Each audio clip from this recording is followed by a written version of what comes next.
Okay, good evening and welcome.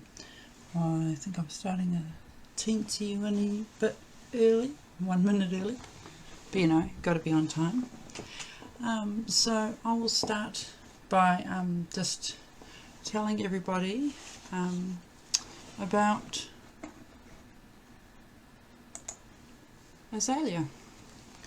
Okay, so first off, I just want to explain why I chose Azalea and how I came to find this wonderful character. So first off, I started playing at my local gaming group, Shelter Rooms TCG. My good friend Joe introduced me to the group. Started off as Ninja. I really enjoyed playing it. Now, in my background, I've played Magic the Gathering and other card games, 500 Nuka, which I still continue to play. And in my Magic lifestyle, I chose to do some cosplays. I did a cosplay that I got someone else to make for me, which was Elspeth's Son's Champion. And then I went on to make my own Liliana Last Hope. So that's a bit of my background and why I came to this journey.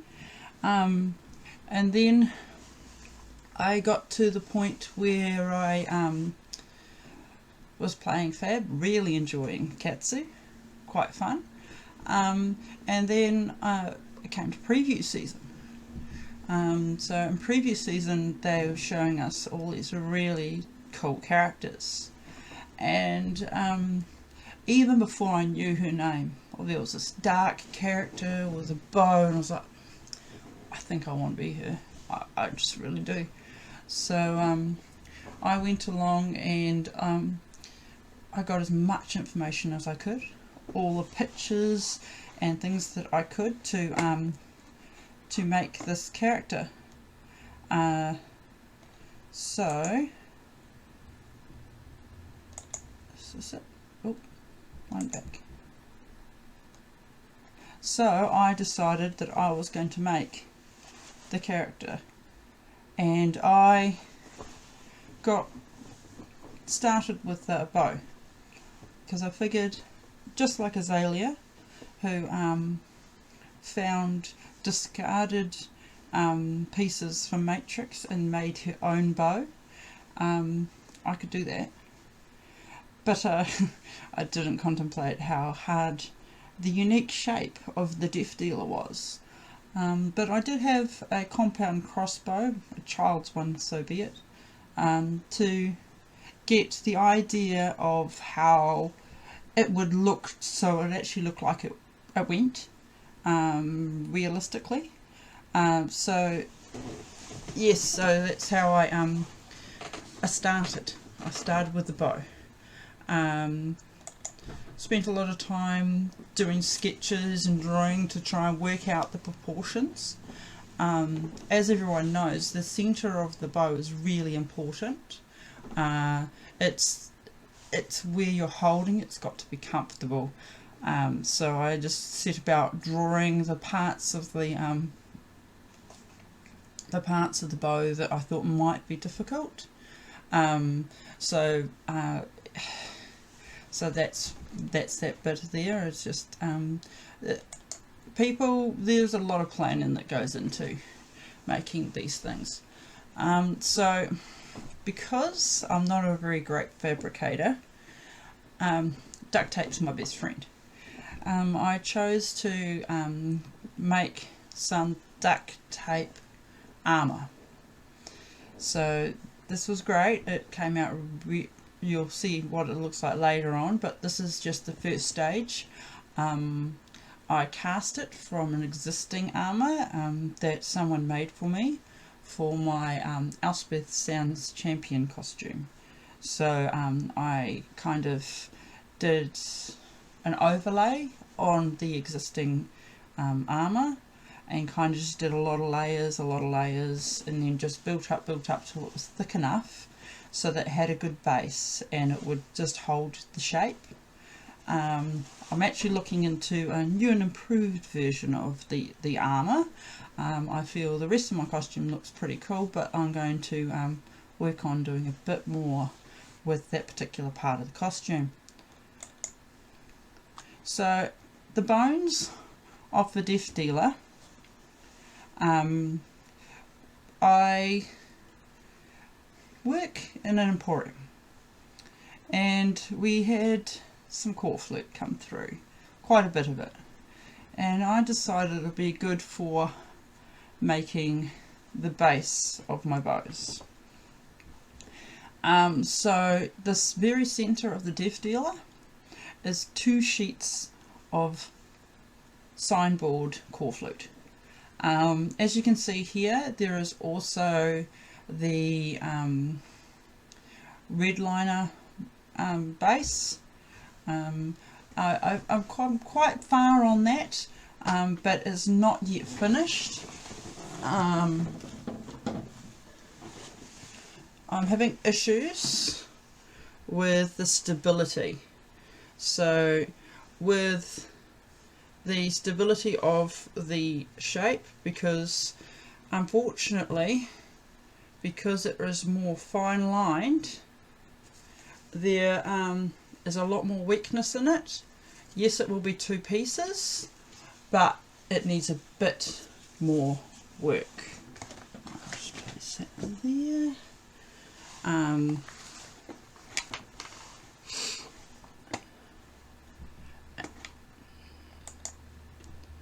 And secondly, I went along to make the very iconic brooch that is involved with Azalea. It's made from this, it's like a plasticine dough that you can shape. You bake it in the oven and it comes out hard. It's called dough kit, and then I went, once I got all the details I needed, as you see, I'm very fortunate that I got the playmat for the People's Choice Award during the season of Azalea. So I was able to use that for reference when making my costume.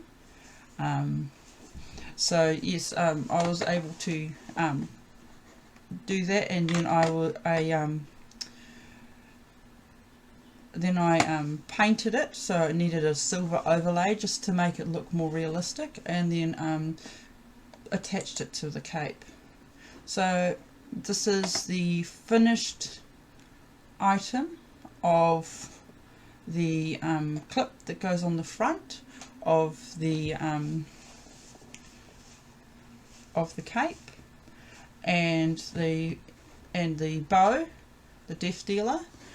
So what's happened here is I've actually gone and I've built it up. So from that core of core flute signboard, I've layered up with foam to give the depth on the handle area. I've used centres from reels, dispenser reels from work for the circles on the parts of the Death Dealer. I've gone through and I've used duct tape and electrical tape to do the colourings on this one, and I've also used a chopstick for the sight, and it is further finished as well with the back side of the sight. So it's really cool and quite nice and completed, so it looks amazing. But I am in the process of using a product called Warbler to go over the top of my work, just to re-strengthen it, as I found going down to Armageddon for 4 days. I had to do some re-strengthening, as other cosplayers may know.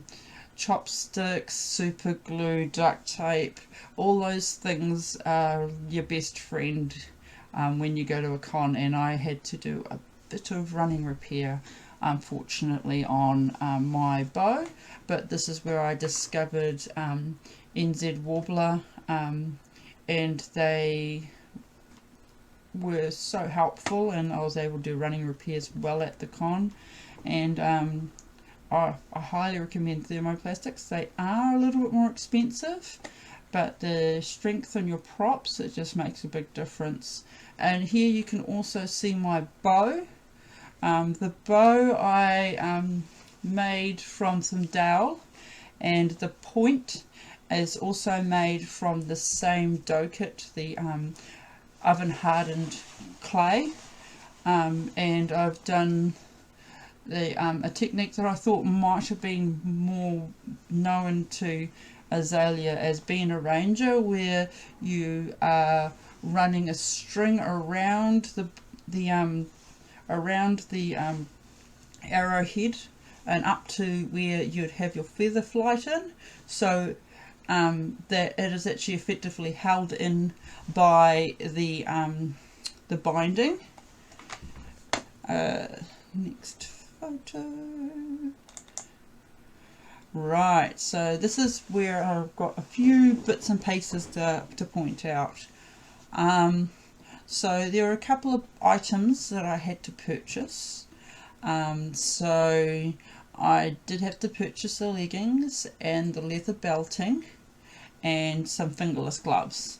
You can see my Elspeth kind of peeking in the corner there, but that's nothing important. But you can also see my quiver bag.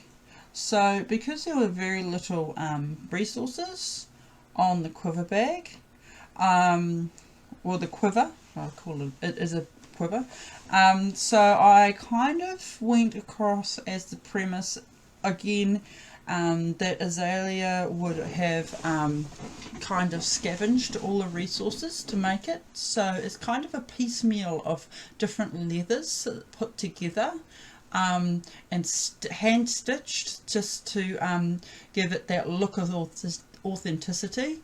But it does have quite a strong foam round base, just to give it the strength to stay in one piece.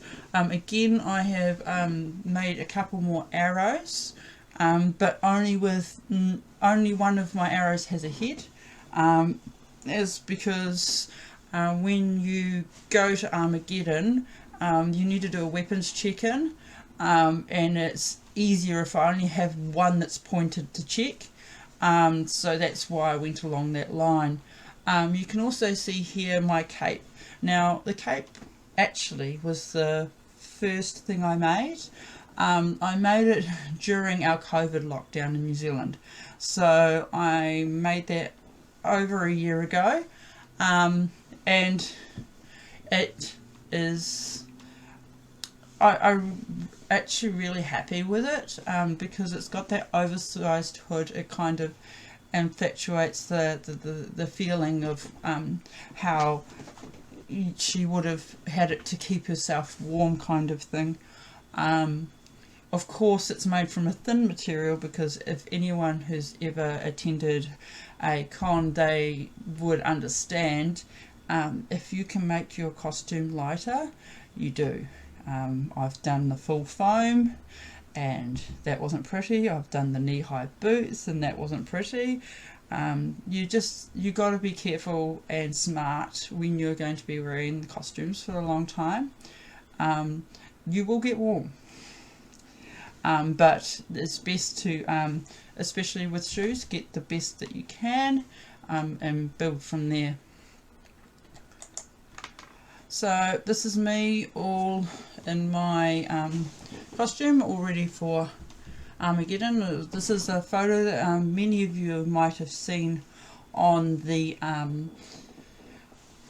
page. I placed it on the Facebook page when I was desperately asking for people to play games with at Armageddon. I'd already asked a number of different people that I knew would be at Armageddon if they'd have space for me at tables, but there wasn't a dedicated space to fab, and I was just determined to smash some games while I was down there. So I really did publicise an awful lot. I hope people don't feel I was spamming them. But you can see in here, you see my finished armour. You can see the top that I've made. I also made this side bag, also hand stitched. I do own a sewing machine, don't get me wrong, but sometimes I don't love it, so I will sit down and I'll hand stitch, which I thought was about right for this character. There is an awful lot of hot glue and strapping and elastic with the armour, and yeah, it's I'm going to redo my armour. Unfortunately, 4 days at Armageddon, or 3 full days of Armageddon, were not very friendly to my armour, and I just need to rework it and find a better solution. Possibly looking at 3D printing. I know it seems like a bit of a cheat, but I just want it to look good.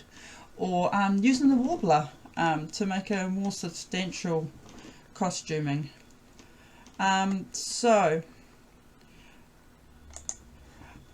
pretty much that's most of how I went about my costume.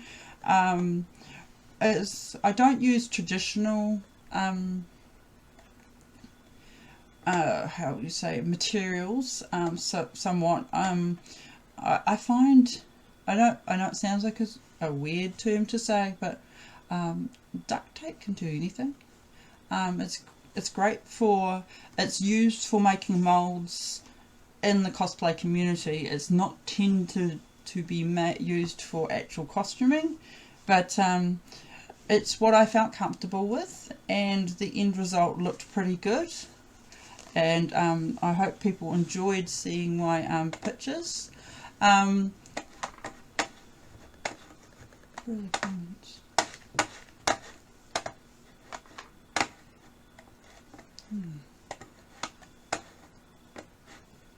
into the other screen.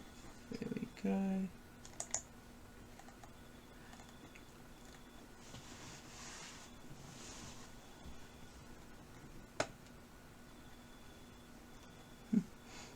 Oh, thank you very much, Ryan. I unfortunately had my just messaged me. So thank you very much, Ryan. Yeah, it's cosplay can be hard, but it's been really great because the community's been really appreciative of my work. So I'm just going to go along and say thank you to a few people that have been really supportive of my cosplay at different events. So I'm going to start with, whoops, the other one.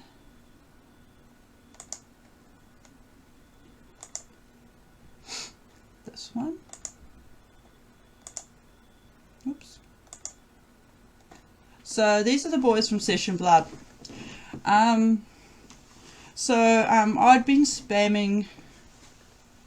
I'd been spamming the Facebook page hard with some of my pictures of my bows and my costume, trying to get people to come play games with me.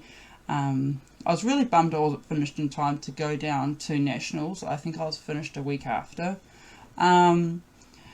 So I was a regular listener to Session Blood, the podcast, and I was starting my day by listening to their podcast, and I heard my name, and that was the most amazing day. These boys just made my day, and I just want to say a huge thank you to Kyle and Karen from Session Blood, because when you cosplay, you're doing it for yourself, but I really loved that somebody out there noticed and appreciated my work, and it made me feel real special, and I just want to say thank you to them for that. And the next person that, well, persons, because there's a couple of them. So when I went down to Armageddon, I had a I went in on a Friday night. I did the whole incognito, have a look around, met a few people, met Mr. Matt Rogers without realising it was Matt Rogers, because unfortunately all the things I'd listened to were on podcasts, so I didn't know the face. So it was a bit, yeah. So he was really nice to talk to before I knew who he was and after I knew who he was. But firstly, I'd like to say thank you to Nikki. Nikki wasn't the only person from Legend Stories Studios that came looking for me, but it made me feel really special when I found out they were looking for me. I was really excited to meet Nikki and MJ, who's in the next photo, because I think I met MJ on the first day, and she told me that she'd been looking for me, and Nikki also hunted for me and found me playing some Flesh and Blood with my friend Luke. So I kind of was a bit starstruck and was like, oh my gosh, someone was looking for me, and that also was a little bit amazing for me. And it was just so wonderful to meet Nikki and MJ. And they're just such lovely people. Everyone at LSS is really friendly and lovely, and both Nikki and MJ are involved with the art and stories, I think, at LSS. So for them to appreciate my work was quite a cool thing for me. So the next photo, so I got a little birdie in my ear tell me on the Saturday that there was an artist looking for me. He is one of the artists of one of the artworks that Ranger features in. So Sam Yang is the artist for Remorseless, and so I was a little bit cheeky because he said, I want to get a photo. I says, oh, can you sign my card for me? But I was so bummed out because I didn't have my foils in my box. I had my non-foil. So he signed my non-foil Remorseless for me, and me and Sam Yang and MJ got a photo together. Now, so if those of you who have not met Sam Yang, he is the most down-to-earth, awesome character. He's great to talk to, and if you can see some of the photos in the store behind, he has some brilliant artwork. I do recommend following him on Instagram. Sam Yang is a brilliant artist. I mean, I am a little bit biased because I haven't met any other artists, but he's a really great guy, and I can show you my signed Sam Yang to that side. So I now have a foil one because I later met him at the Ultimate Pit Fight held by Radio Reflex. So he signed a foil copy for me. So yeah, and also again MJ caught up with us at the calling, and it was really good to catch up with her and see her again there too. So the next picture, the next thank you is to Matt Rogers. Now Matt Rogers, as I said, when I first met him I didn't realise who he was, and he was the most friendly, great guy to talk to, and I still have good conversations with him when I meet up at different tournaments. Yes, he is a competitive player, but he appreciates what I do, and I appreciate what he does, and I try to watch and learn, but I think I love Ranger too much to jump off Ranger, but I do play a little bit of Ninja, and I am experimenting with Benji, but I am definitely a Ranger at heart. And it was really nice to like just chat with Matt and get a photo as well, which was kind of cool. So here, this is Baden Olsen. So I met him at the calling in early this year, and he is a great guy. He had so much enthusiasm, and his build for Ranger was really cool.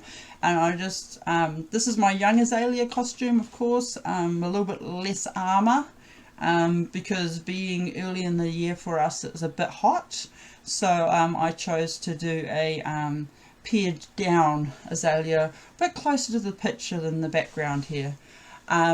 So yes, this is Baden Olsen, and he is a brewer down in Wellington, but he is our I think the most devoted Ranger player, and I'm sure he's going to make it work, most definitely. If anyone's going to do it, he is. So here we are. This is myself, Alan, and my friend Georgia and Ian. So I'm in my young Azalea. Alan is actually wearing a cracked bauble I made as a prop, which is up in the background up here. If you've seen my other intros, I have shown it off a little bit. And Georgia is wearing my spring tunic that I made. And she did so well because she's not a cosplayer, and every person wanted a photo. Every person wanted, like, can I get a photo? Can I see that? And she did so well, and I was so proud of her because I just felt that I couldn't quite pull it off. I can fit it and I will wear it, but I thought that she was the most appropriate person to wear that. So, and then we're just about ready to wrap up actually. So, and my final picture was the last picture I had was at the calling. Actually, I have a little bit more to say about Ian and Alan. So, they had a really cool Radio Reflex Christmas party. So I decided I was going to make a cosplay for it. And it was Kathleen. I spent a whole 2 weeks sourcing all my stuff, and then the night before we went down for the ultimate pit fight, I was sellotaping ribbon onto my jacket. But it looked good. That picture is on my page if you want to have a look. But I felt it looked great. And it was awesome to... oh, thank you very much, Ryan. I appreciate that you loved my tunic. It took a little bit of work, but we got there.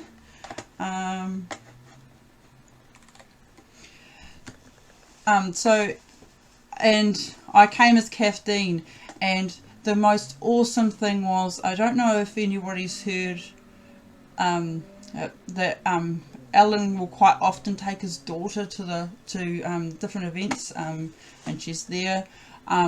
She came up and she goes, "You're Kathleen, aren't you?" And I was like, yes I am. And that was really cool. Actually, she showed me a card. She goes, "You're this guy, aren't you?" I think it was from Alan's deck because he was also playing Kathleen that day. I just thought it was a great day and I'll do something a bit fun.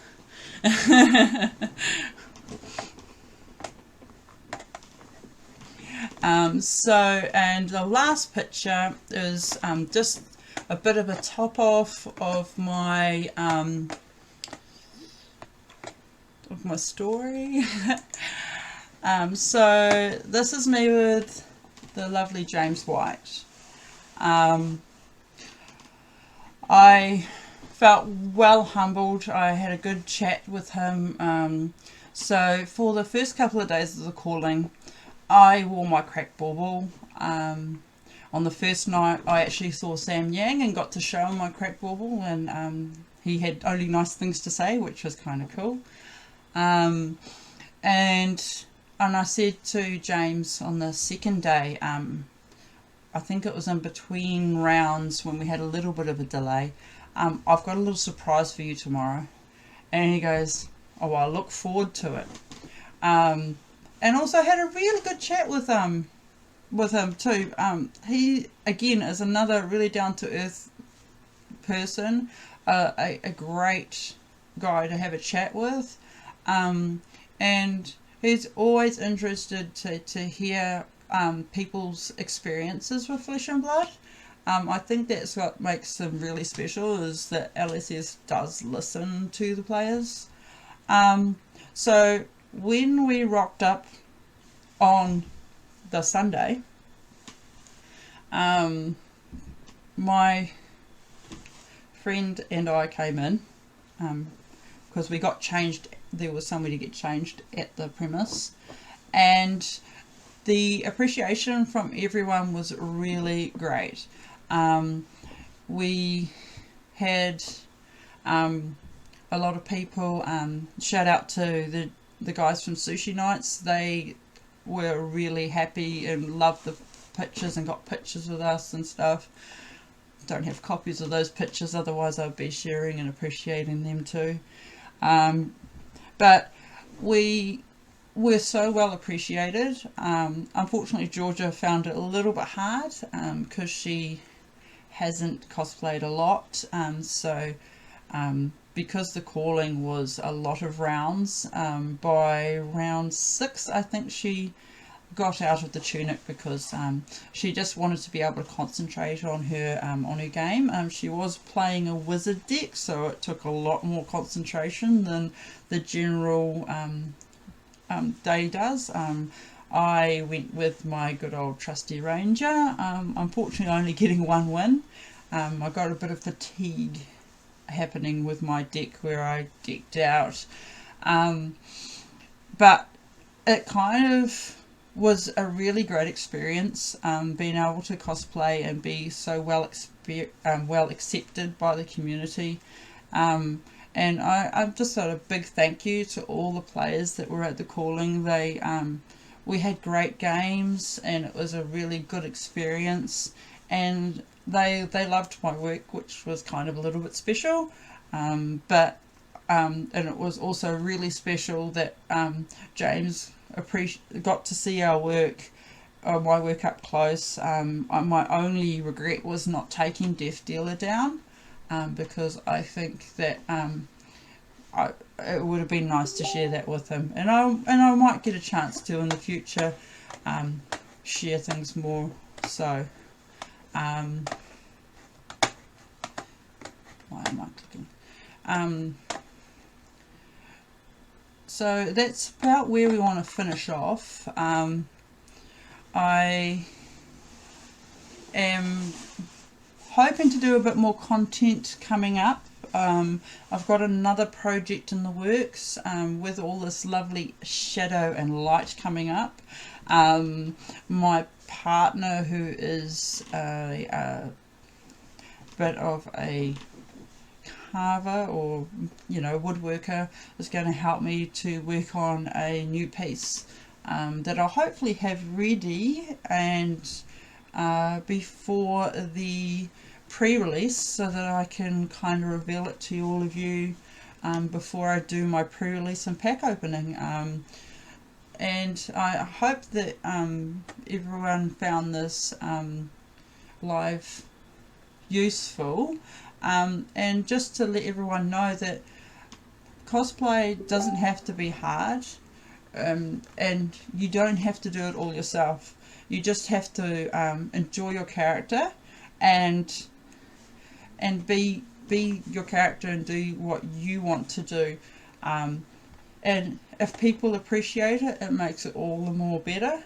but I hear some whispers of some wizards and some mechanologists coming up in the ranks, and I say more the merrier, because the more cosplayers we have, the more attention we bring towards the game, just from a different angle. And I hope to give you guys all more content, and I will say good night, and I will probably, hopefully, have another live next week, hopefully talking about some cards. I haven't really skimmed over that tonight. I know we're a bit flooded with card information, and yeah, I'm not a great speculator. I'm going to be going as fresh as everybody else. But I did just build a brute deck with some scab skins just to have a go, so maybe I've got a little bit of some bones there for a brute shadow deck. Who knows? But thank you all, and good night.